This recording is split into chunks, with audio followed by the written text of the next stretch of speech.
దేవునికి స్తోత్రం.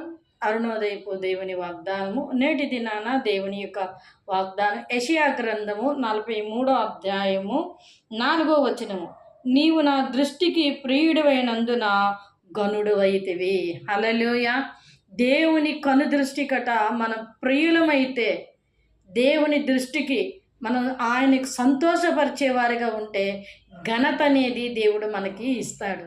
నీవు నా దృష్టికి ప్రియుడివైనందున గనుడివైతివి. ఈరోజు దేవుడి యొక్క కనుదృష్టిలో నువ్వు ప్రియుడిగా, దేవుని యొక్క కనుదృష్టిలో నువ్వు ఉన్నతమైన స్థానంలో ఉన్నావు గనుక దేవుడు నిన్ను గనపరచబోతా ఉన్నాడు. నువ్వు అమ్మాయివైనా, అబ్బాయివైనా, స్త్రీవైనా, పురుషుడివైనా దేవుడు రానున్న దినాల్లో నిన్ను గనపరచబోతున్నారు.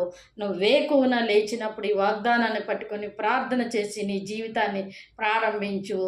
ఘనత నీ ముందర నడుస్తుంది.